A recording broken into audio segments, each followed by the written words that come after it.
有冇俾人 unfriend 咗你喎？有俾人 unfriend 嘅舉下手嚟，一個人。咁 unfriend 人哋嘅咧？哦，咁冇討論過呢啲嘢嘅咧？冇討論嘅舉手，冇同朋友講過嘅舉手，即係講有啦。冇屋企人講嘅舉手。鋪天蓋地嘅資料，你打開電視機、打開收音機、打開報紙、行路、翻學，冇可能冇接觸嘅。OK， 咁冇人接觸嘅時候，我哋咁多 unfriend 嘅點搞咧咁樣？咁我覺得 unfriend 同 friend 最緊要3個特點，一就係家庭。家庭咧，你幾 friend 同幾 unfriend 都好咧，你都要同一屋檐度行，係嘛？除非你有幾千尺嘅屋可以各自去閃避，否則都係會見到嘅，係咪？好辛苦啊？辛唔辛苦啊？唔辛苦就唔講唔交㗎啦，即係冇事啊！翻工啊，你同佢你係藍色定係藍色同黃色？翻工嘅時候，即使你大家會互相唔同嘅時候，大家工作上大家有關係啦。屋企我哋就唔理阿媽匿埋入房啦，係咪？兄弟你都唔睬佢啊，各自去廁所啦。咁但係咧，你翻工咧，我哋大家仲有好多工作要做嘅。OK， 最容易處理嘅就係朋友啦。朋友我就冇乜朋友嘅事比你多啦。咁你朋友嘅時候，大家最多唔見啫。約食晏啫，見少啲面啫，起碼咧可以閃開去避開佢。咁朋友就當年咁多嘅交情，就而家 unfriend 咗啦，幾時再 friend 翻唔知啦。咁我哋好多時都係話咩啊？等緣分啦，係嘛？緣分係邊個決定㗎？緣分天注定啊嘛。OK， 咁我而家想同你哋用翻呢個 reframing 咧，點樣去處理啲嘢？係嘛？唔好。冇乜反應嘅，我哋頭先阿 Kathy 話：我哋聽嘢想，你知道你聽我講嘢啊嘛，咁你聽我講我唔講㗎嘛。OK， 嗱，咁嘅時候咧，一隻手掌就打唔響嘅，要兩隻手先打得響。咁如果 unfriend 同 friend 嘅容易都要兩個啊，你 unfriend 成兩隻手，一定要人哋同你一齊嘈先啦。咁所以咧，而家同你講嘅方法就係話，我哋而家唔想討論呢啲問題，係嘛？唔想討論就唔會有問題發生。呢個係 avoidance 一個適合嘅地方啦，逃避。咁但係咧，佢行到埋同你講嘅時候，我想同你講嘅，你藍色定係黃色㗎？你唔話我聽嗱，你咧有冇搞錯啊？冇立場㗎，你話我聽嗱，拎埋嚟啦嗱。所以避無可避的時候，咁你點答咧？第一啦，呢個話咁嘅唔係嘅。咁我寫完之後，我今日你俾佢焗住要答嘅時候，你點答咧？我係和平綠色。點解？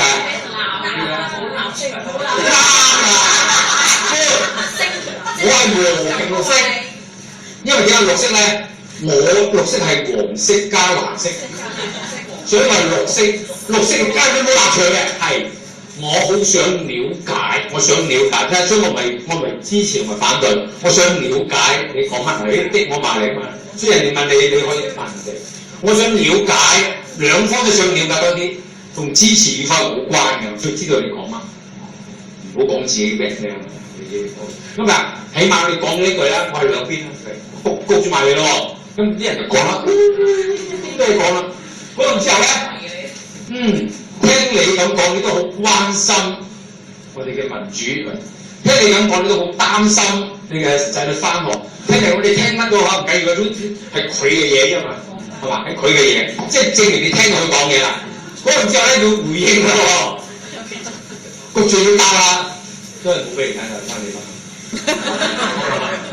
因為焗住答啦，但係咁當然唔係標準答案啦。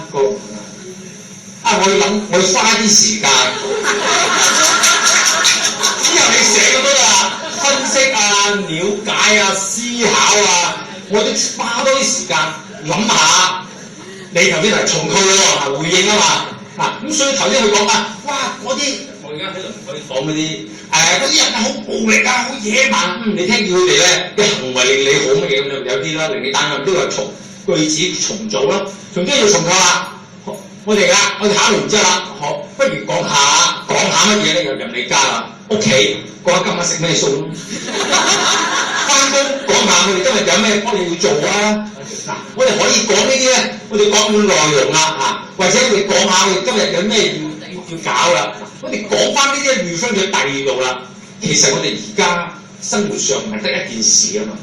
我哋有同事、有家人、有朋友、有工作、有食物、有睇電影，唔係淨係講一樣啊嘛。咁你咧就即係提你少少即係咁嘅意見啦。喺呢個咁困局嘅情況下咧，即係你啱或者冇立場俾人鬧，有立場又俾人鬧，仲慘就係話咧，你唔係係咪兩個都唔支持啊？冇，如果有人行埋嚟，你話你以為做牆頭草有風險嘅喎？小小姐你用黃色定藍色嘅？諗緊，我知唔知啊？即係而家我係藍嘅，咁你而家知唔知支持藍啫？我諗一陣先。嗱，小姐冇反對啊，小姐都係話藍係好啊。咁所以你以為做牆頭草見黃講黃，見藍講藍咧，係咪嚟啦？咁所以焗住咧，你要去我哋講話，我都想了解兩啲啊嘛。咁你講而家聽我講完啦，你仲係點啊咁樣？聽完我都要消化你啲嘢嘅，好高深。我哋重視佢啊嘛。嗱，咁所以我哋要回避嘅嗰個觀點咧，如果可以回應啦，即係有陣時唔好講人哋啦，你一開始講人哋。人嘅講緊自己啦，呢個是最重要。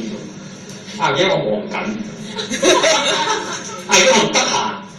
司機成日都答我呢句嘢嘅，我哋等緊司機我就上車，我上咗車之後就打翻俾你啊！咁隔咗3個鐘，架車以為塞車咁樣，哎呀，翻到屋企瞌眼瞓添。咁所以有時間先同你討論。咁所以咧，我而家係做緊乜嘢嘢？或者我而家有啲頭暈。而家我啲嘢你講咁你都係一個方法。我哋變成嘢閃一閃開，咁當然睇狀況啦。呢個係未發生事嘅，未發生事嘅去預備啦。咁發生咗事嗰啲點搞咧？因為已經時間過咗13日㗎嘛，係嘛？咁呢個問題係前日有冇聽千禧年代啊？不過而家有個聖紅十字會嗰啲心理學家啊、家福會啊，其實都有人係哋去到求助到咧，有啲人喺電話度喊啊，有啲情緒上。喂，咁而家烈逢係已經爆咗啦，有啲嘅咩阿妹又同做警察嘅阿哥咧，又意見不合啊，又鬧交啦。所以咧，修補裂縫咧，我哋睇下啱唔啱用啦，臨時諗嘅啫嚇，唔啱唔好鬧我，好 O 唔 OK 啊 ？OK， 真係唔好一陣間又話一單方面拒絕唔尊重啦，我哋我哋將個問題外在化佢 ，externalize 佢。嗰啲因為外在化佢咧，我哋的乜嘢唔緊要，係嘛？譬如嗰個朋友，我哋的友誼。我哋的關係係嘛？我哋嘅兄弟嘅親情唔緊要啊！我哋嘅嘢係你哋大家嘅咩關係？點可以因為乜嘢咧？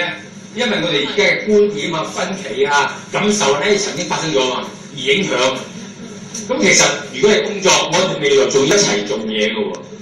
我哋喺屋企，我哋仲要工作仲要一齊相處嘅喎，一齊乜唔緊要，我哋仲要咁樣。咁呢個咧，我哋將嘅嘢咧，人咧點解會越鬧越興咧？就因為我係鬧你，你又鬧我，我鬧你實鬧我㗎啦，係我